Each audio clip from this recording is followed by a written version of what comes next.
The only people who don't want to disclose the truth are people with something to hide.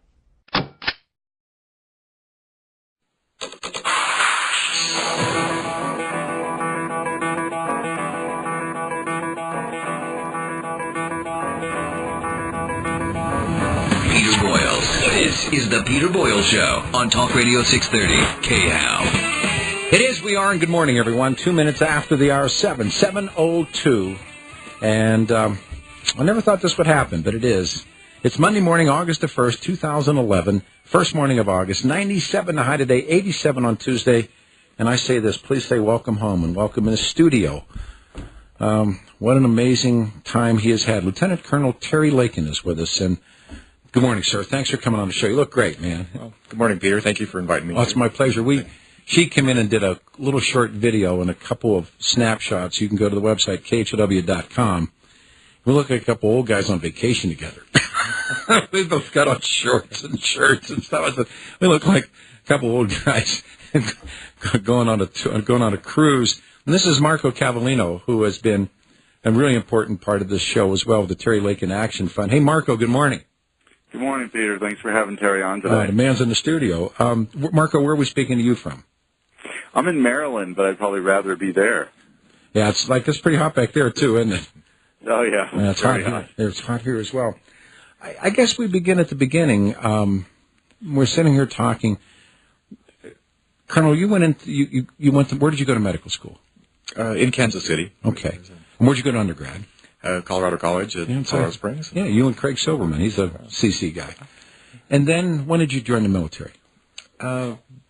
Right when I got accepted to medical school, I learned about the military scholarships and immediately applied for those, and had offers from different services, but I chose the Army because I learned that they were the best training and wasn't the best duty stations, but certainly best possibilities for medical training. So when were you commissioned? 1989 when I started medical school, and then after we graduate from medical school, we get recommissioned as a captain at that time, and then I came here to Fitzsimmons Army Medical Center for my internship, and then from there? From there, I got an operational tour as a flight surgeon down in Honduras for a year. Okay. And, had a wonderful operational tour as a flight surgeon, and then went off to Germany. And within 3 or 4 months of my duty station in Germany, we were rolling into Bosnia. I was taking care of the Apache Battalion for Aviation Brigade, and so you went to Bosnia next? Did Bosnia for a year, and then from there got accepted for family practice residency down at Womack Army Medical Center at Fort Bragg, North Carolina. And from there? From there, it was out to Hawaii, and I was in charge of a urgent care or acute care clinic for several years, and then became chief of family practice at the clinic out at Schofield Barracks. Okay. And then that was when Afghanistan was on their 5th iteration, and I went out to Afghanistan for a year with the division from Schofield Barracks. So what was your job in Afghanistan? I was a 3/4 cav squadron flight surgeon, and there was 2 of us and a PA, and we took care of the 3/4 cavalry. You went out in the field with these guys? Oh, yeah, it was a great unit. We were we're the eyes and ears of the division. Sure. We were out, had the Kiowa Warrior helicopters overhead all the time, and we're out with the scouts that seek out targets and hand those off to the division. But we patrolled Kandahar Province for a while, and then we rolled out to Herat and quelled the little rebellion out there. I remember that. I was on leave at the time, but when I came back to the unit, we were out at Shindan Airfield, which is right along the Iranian border, and spent 6 months out there about. And then after that? After that, I got accepted for occupational medicine residency at Bethesda, and received my master's in public health and also my occupational medicine residency training. And then a few years at kind of the Army's think tank, Center for Health Promotion and Preventive Medicine, for a couple of years. And then I worked at the Pentagon. It was my last real duty station for, pushing a year. I was the chief of primary care at the Pentagon Clinic. Pretty remarkable career, Marco. I agree. It's been extraordinary getting to know Terry over the last 20 months. When I got a call from a friend who said, I have an attorney who needs help with a project, and little did I know, Peter, we'd be 18 months down the line with Terry where he is and in a position to do the things that he's doing. It's been an extraordinary adventure. There came a moment when you were scheduled to go again, correct? Yes, I was notified that I was on the short list, probably 5 docs that were being looked at to go over with the next division or the next rotation. And you decided no.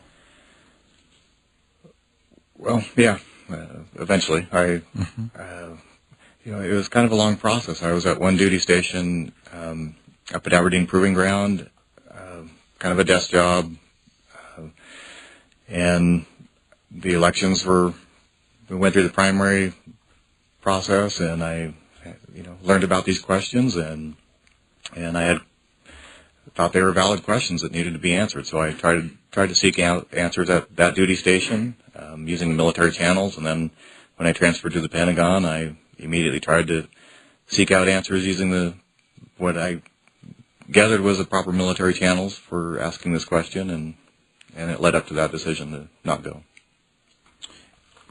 I knew that, of course, I knew last week that Colonel Lakin was going to be here, so I went back and pulled out some of the old notes and did some revisions to my notes. And the mainstream press, notably columnists in this city, talk show hosts in this city, national people, would have you believe that birther, or the term birther, is a bunch of crazy tinfoil hat wearers, that there's no basis to demand proof of who or what Barack Obama really is. But the birthers actually number in millions, and the basis for their demands are set in stone by the people who ratified the Constitution. So I made a list, and Marco, I don't know if you want to go along with this and anything you want to add to it. Sure. But the original vault copy birth certificate still has never dropped. We have a PDF that is correct. That people have taken apart as layered. I don't want Colonel Lakin to be part of this part of the conversation, although he can certainly jump in.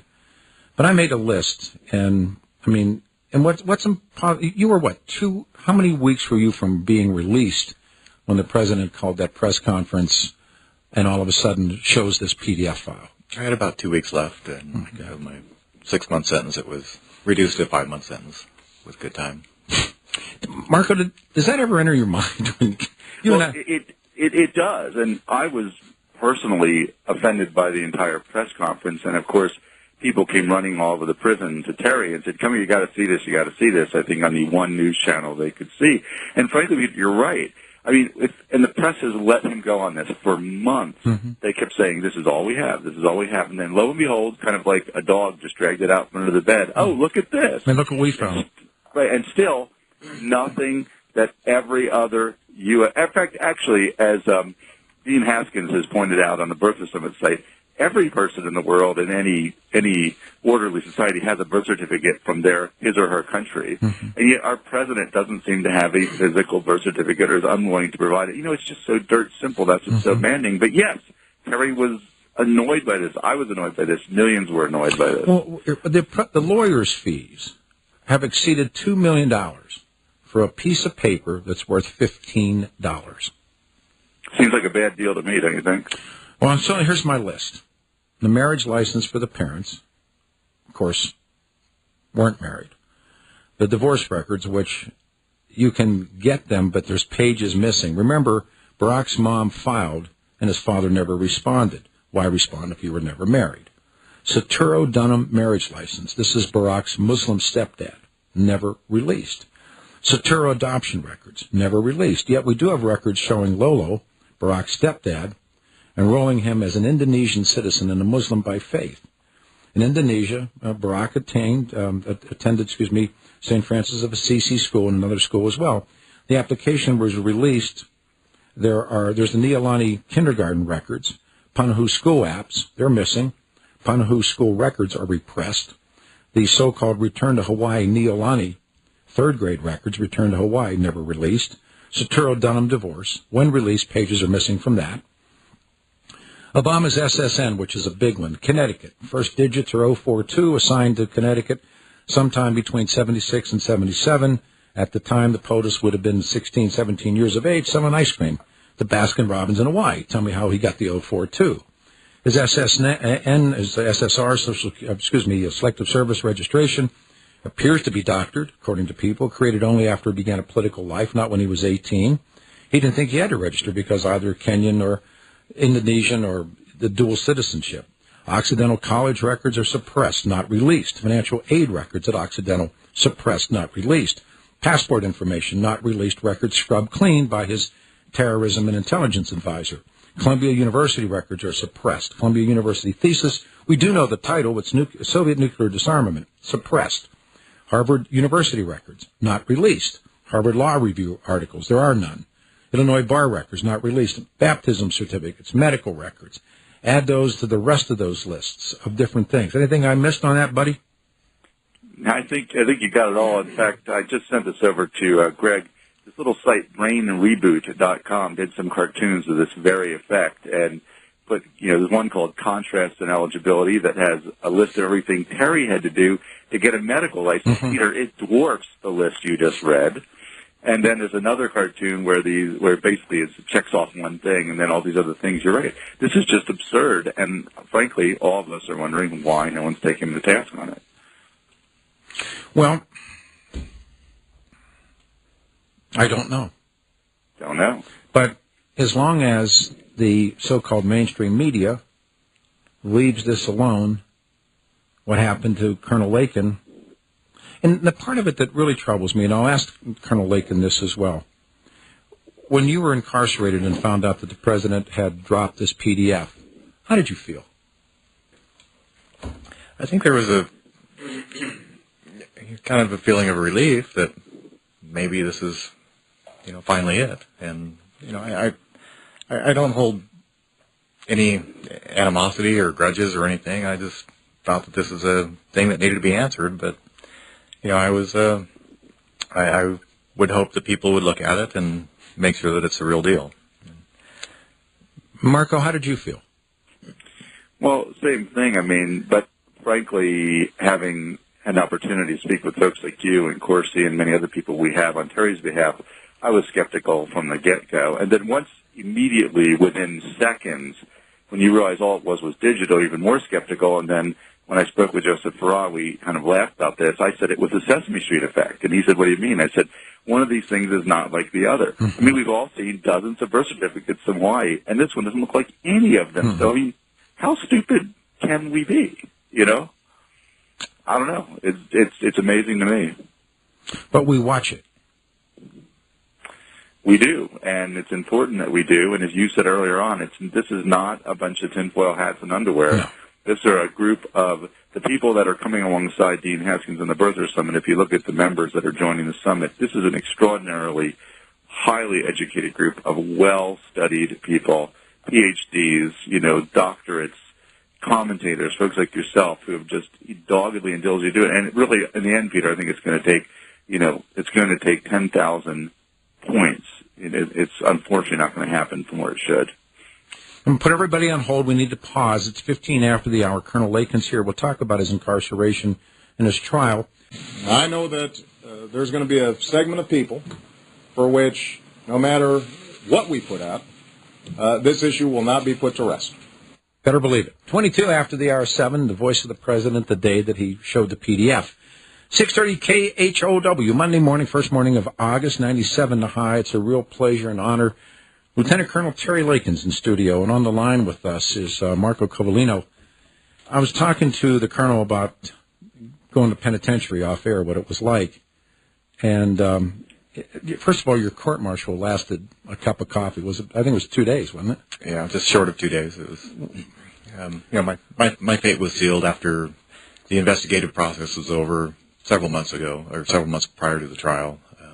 The Article 32 hearing, which is kind of like a grand jury, investigative grand jury, they disallowed any kind of depositions or subpoenas that would have helped me at all. So, and you know damn well that they weren't going to let that happen. They were not going to look for evidence of the president's illegality.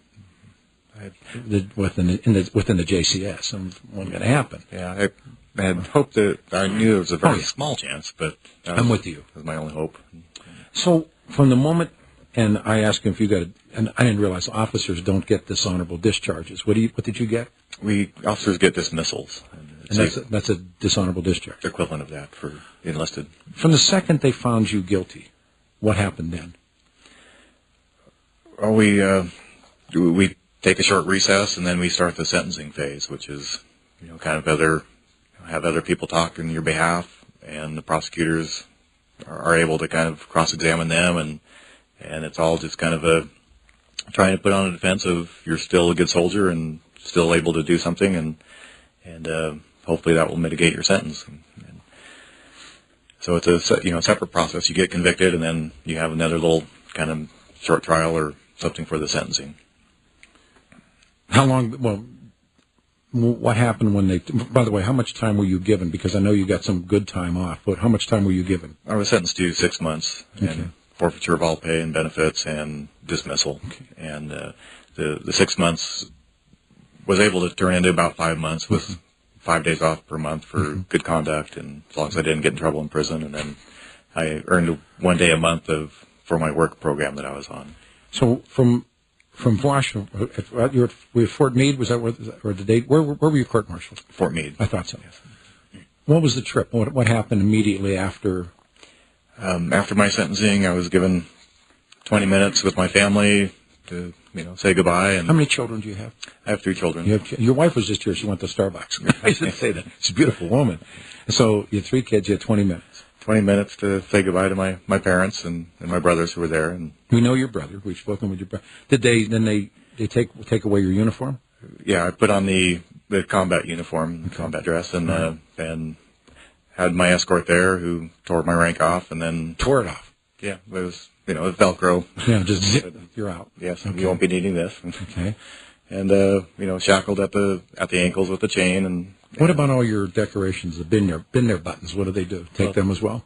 Yeah, they aren't on the battle dress. Okay, uniform. but you were in Class A's as you stood court, right? Yes. So they have you take your dress uniform with you to prison in case you get court-martialed again. I see. It just makes all the sense in the world. Yeah, but shackled and handcuffed and marched off to a van and taken to a holding cell over at Walter Reed Army Medical Center. But you knew people there too. That had to be just. It was guarded by guys you knew, guys that are in my company, and how'd they treat you? Well, just kind of silence, and there was the people in the administrative office that knew me. I think were very, very hurt, and I could see some tears as they walk away or something. And it's a horrible process for anybody to go through, even for people to watch it. But I was for the most part treated well and respectfully. But the cell that I had at Walter Reed was not made to have somebody in there for very long, and I started complaining the next day about how wet it was, how cold it was. There was a vent, snowing in the wintertime, and I told him I wasn't going to spend another night or two in there with no heat, and then things seemed to happen immediately, and late the next day I was on a flight out to Kansas City. And what kind of an airplane did they take you on? It was a commercial flight. I was okay. You're one of those guys chained up on the airplane. I was marched through Reagan International Airport in shackles, and going through the TSA searches with shackles on, and then shackled in the plane in the back seat. So how many guys took you to Leavenworth? There was 2 sergeants and then a full bird colonel. Did he talk to you at all? No, not much at all. So they land in what, Kansas City or Topeka or where? Yeah, we landed in Kansas City near midnight, and then it's about a 30-minute drive to Leavenworth, and got in processed 1 o'clock in the morning, and taken off to what they call the reception center. It's essentially a maximum security area, and that was where I spent my holidays up until about New Year's. So I think I was in that reception area for 15 or 16 days, and had 22 hours locked in the cell and maybe 2 hours to get out and take a shower and play cards with some of the guys that were coming in too. And then is there general population in Leavenworth? That's when they, Okay. People were on, we had to have some in-processing classes and learn how the system works and get all the paperwork done, and then they get you into the general population, and that's the larger holding cells of, there's 5 big cell blocks that could hold up to 80 inmates, but they're generally about 40 or 50 in 2 cell blocks. Do you have a cellmate? I did have a cellmate. Ended up being a wonderful guy, wonderful friend, wonderful Christian. What was he? Can you say what he was there for? Or would you rather not? Probably, It's okay. Probably not. Okay, all right. I learned that there was a lot of good soldiers in there that shouldn't have been there, and I think that's true a lot of places. And questionable charges, and I read lots of record of trials of fellow inmates that they'd bring these record of trials to me, and I'd read them. You said that you became. You're telling me off air, Marco. Have you ever heard these stories before? Yeah, just a few times. Okay, but they're very, very interesting. Yeah, and who he becomes inside a prison. Absolutely. Let me do this. I'm close to the break. I don't want to continue, but we'll pick it up on the other side. Marco, can you stay with us? Absolutely. All right, hang on a second. In studios, Lieutenant Colonel Terry Lakin talking about his, now he's in Leavenworth, and we're talking about it. But again, this president has been running from his entire past, all of his political life. And his handlers, minions, and the press have been running interference every step of the way. We do trafficking back on 630 KHOW. It's 7:35, 25 minutes before the hour. If you're just joining us, this will be podcasted, and I think people should pick up on and tell folks about it. It's Monday morning, the 1st of August, KHOW Radio. 97 the high today, says KHOW Weather Center, 87 Tuesday, 86 on Wednesday. In studio, of course, no introduction needed, Lieutenant Colonel Terry Lakin. And on the line with us is a guy who has been a stalwart through all of this. He's in Maryland, Marco Cavallino. And you can go to KHOW.com. There's pictures of myself and Colonel Lakin and a video that the Sheik shot, and it's all up at KHOW.com. We're talking, one of the things that you told me off air is, I asked you about your medical license, and you said, and I don't want to put words in my mouth, but Colorado's been very good to you. Oh, yes. As soon as I got out, I forwarded all the information about my conviction to the states that I had medical license in, and Colorado was wonderful. They got back right away and said that they understand this is a military charge. It had nothing to do with my medical judgment or ability, and got back to me and said, your license is good here in Colorado. And you're thinking perhaps you may come home? I am. Got to be wonderful. We'd start driving to Fort Collins. Take the Sheik. here's an experiment for you on the other side of the wall. We're talking about Leavenworth and your arrival. And they have you in a holding. It is. It's getting adjusted. Yeah, a small maximum security type setting, and you do some in-processing there, and certainly they make sure you got the prison uniforms and just the amount of clothes, and then your cell is inspected every day or every hour. Anytime you leave it, the guard will go in there and lock the door and search it for a while and shake it down. That's a military prison, people. That's not civilian guards. They're military, correct? Right, and they are.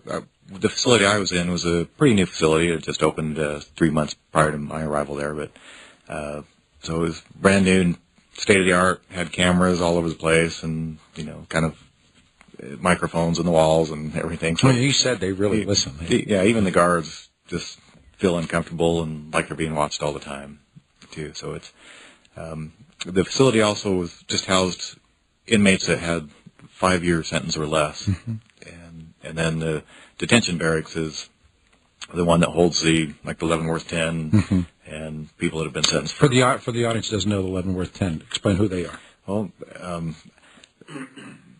as an assortment of military officers or military that have been, incarcerated or convicted of sometimes rules of engagement or other related activities. Guys in combat that they claim now, right, may have treated prisoners badly or terrorists badly and got convicted and would have never happened in the Second World War.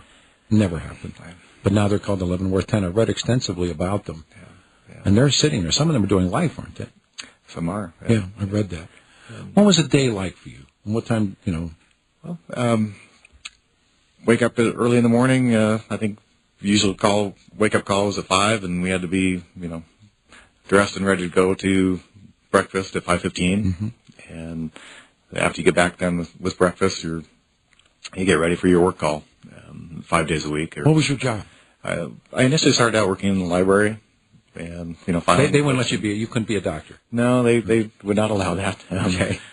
I did ask, and I also immediately tried to see if I could teach and help them out with their education program, and that worked out later on. It took several months to get that rolling, but I worked in the library for a month, and then the chaplain decided to get me on his work detail. There was 4 or 5 of us that worked for the chaplain's detail, and there was a religious media center that had books and library and DVDs, and then we'd take care of the chapel and clean that. What time's lights out? 10 o'clock. Okay. And throughout the day, you come back and get ready for lunch. Go to lunch, you have 15 minutes to eat, and then you're out the door again. Eat up and get out. And then, then recreation call in the evenings was either, indoor gym or outdoor gym, or the library. And weekends, my work detail on the chaplain, we did work Saturday and Sundays, but we had Mondays and Tuesdays off. And when did your family come to see you? Yes, they did. I know your brother went. I know that. Yeah, he came out several times. And, wife and kids came down during Christmas break from school, or right at the New Year, and it was a touchy time whether I was going to be in the general population, and my wife and kids could visit. Really? They didn't want you to be general population, or? Well, they couldn't visit me while I was in the reception area in the maximum security. So I think the system actually did try and move things along and get me into general population along with the others. So we didn't have to spend New Year's there. Did the other prisoners know who you were or why you were there? Just a few in the beginning, a few of the guards in the beginning, but after several months, they all knew. Well, how would things change when they found out you're a physician and why you're doing that time? A little bit. They're just, you're under camera all the time, and, even guards would maybe come up and, while we're out playing cards or something, sometimes they'd ask me about an ankle injury or something like that. And were you? I mean, you told me some stuff off air. I don't know if you can even say on air. It's probably not, but I've been a doctor for a long my time. adult life. Yeah, and it's just hard to get that out. But sometimes I could recognize something, or other inmates would tell me about their treatment or care, and you have to say, like, well, go back and ask them about this, because I think you may have something different, or there may be a little better treatment. And there are other syndromes and things that I recognize just visually, and it breaks your heart if they're not getting treatment for it. So I did try and reach out to somebody one time and ask them if they knew about a syndrome that you got in trouble for they might have, and I don't know how they found out, but the highest enlisted guard found out and called me out and said, don't ever do that again. And wow. Even though the person you were trying to help is actually not incarcerated, right? Right. Yeah. And I did it, as confidentially as I could, and as it wasn't behind doors. It was please read this note and see if you know about this, and they did, and they were getting some treatment, but then they had more questions for me, and that, I don't know if that was seen on tape or microphone, but a few days later I was threatened with going back into max security. Wow. What? 7:43. Marco, anything you want to add here before I pause again? I got a ton of questions, but anything you'd like to add? Yeah, Peter, it was interesting. At Terry's release, I went to Kansas, and he and Greg and I met Terry. And walking into the room gives you some feel for what it's like. And he was in a very new facility. It was very nice, but still, to have him come out in this mismatched, kind of ugly prison garb with his number on the side, and and the restrictions. He didn't mention this to you, but one of the reasons the family didn't want to go back and visit him is they're not allowed to touch him at all. And it was extremely difficult for the children. And all we could do was just greet him briefly and then sit across the table. It was an extraordinary thing to see him in prison. And yet, as you've continued to ask him, he had a huge impact on the prison. Peter, I think that's an amazing story in itself. We'll talk about that on the other side. You hang on, please, if you would. Colonel Lakin's in studio. It's 7:48, 12 minutes before the hour, 630 KHOW Radio, Monday morning, August the 1st. All of this will be podcast. And again, if you go to the website, KHOW.com, just picture myself and the Colonel and a little video that the Sheik shot, and it's all there on the line with us. And he's remarkable as well. He has stood with Terry Lakin, Marco Cavallino, pardon me. He's in Maryland. I'm Peter Boyles. In the studio, of course, Lieutenant Colonel Terry Lakin. Marco, we were talking a lot off air about the experiences of Colonel Lakin inside the penitentiary. And I was talking to him, and he has a pretty general idea what he's going to obviously be a physician again, or is it never quit being a physician. But he's going to do, he thinks about some prison outreach programs as well. You were telling me this, and I do believe this as well. Who's in prisons today? It's just unjust. Yeah, Marco, but you want to add something. Go ahead.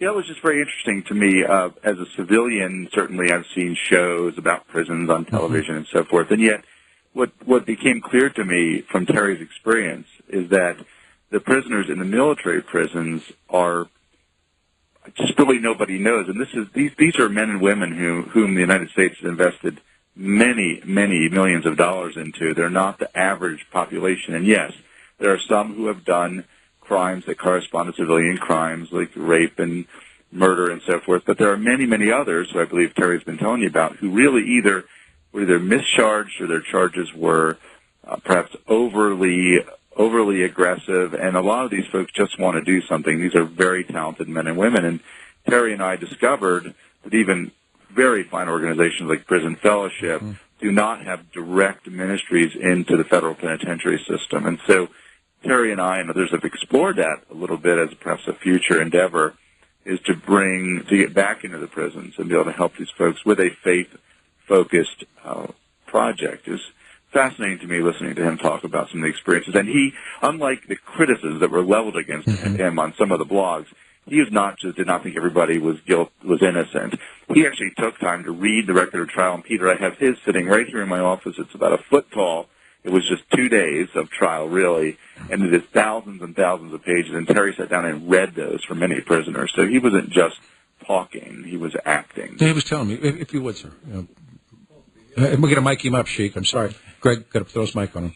Go ahead. Well, yes, several other inmates came to me and told me about their charges and that they didn't believe that they were guilty about it. And they actually presented their record of trials to me. And I went through several of them, and sometimes you go through and you just look at the evidence, or you look at the people testifying against them, and the charges, and you just shake your head and you say, you really got convicted for this, or you're doing this amount of time for this small of a crime, and it just breaks your heart. And I think there was 5 guys at least that I would say wouldn't have been convicted in a civilian trial. I would hope not.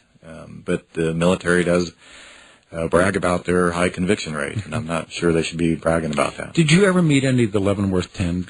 Was there any crossover? I did not, no. Okay. And that's still brutal.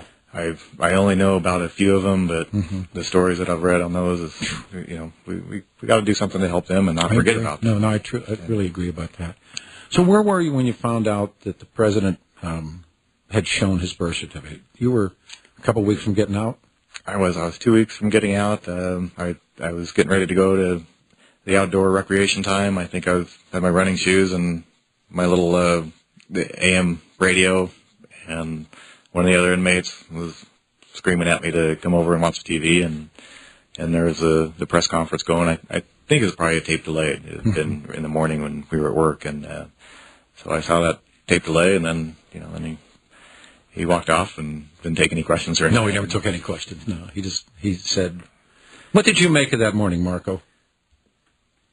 Well, hard to say.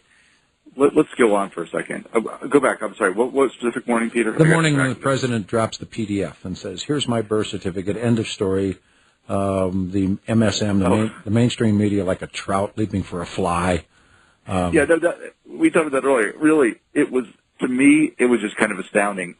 I was doing something with my wife on some other project, and all of a sudden my phone just started dinging, and text messages and emails, and I ran into what's going on. I'm like, what is this? But like I said earlier, you thought for a second, wow, maybe he's going to fall down weeping and admit this, and we can deal with it as a country like we should do. But instead, for some unbelievable reason, not only did he not present a piece of paper that every person in any organized country has, it was even a bad forgery. It didn't, and as we've now discovered, it didn't take much for people to decipher it. I was just offended by his entire attitude about it. And also, there's simply zero acknowledgement of Terry's case and the many other people who have, put forth extraordinary effort. It was just treated very blithely and casually, and I thought inappropriately. The story, to me, it was always, Trump was starting to get a lot of drum beats. Corsi's book was on the edge. There were, I think, 12 states that had either pondered legislation to say, okay, you got to show your certifications to run for president, your so-called certifies. The mainstream press was unable at that point even to ignore it. And then out of the clear blue, when he lets this man go to prison, and he spends millions of dollars to block anyone from seeing this stuff, sending out even agents of the Justice Department into courtrooms in San Diego, letting this fine man go, then suddenly produces this for excess of $2 million for a piece of paper that's worth $15. And not only that, but not even really a piece of paper. And this that's right, a PDF. That's right. Peter, one of the things that just galls me is when I read articles all the time that says, in spite of overwhelming evidence to the contrary, and our response from the trust, and same with Corsi and many others, has been, what evidence? All we have are two badly formed digital documents. End of evidence. That is it. Now, you tell me, if you took me to court and you asked me to produce a whole bunch of legal documents and so forth, and I brought in two digital scans, what do you think your attorney would do? Throw it out.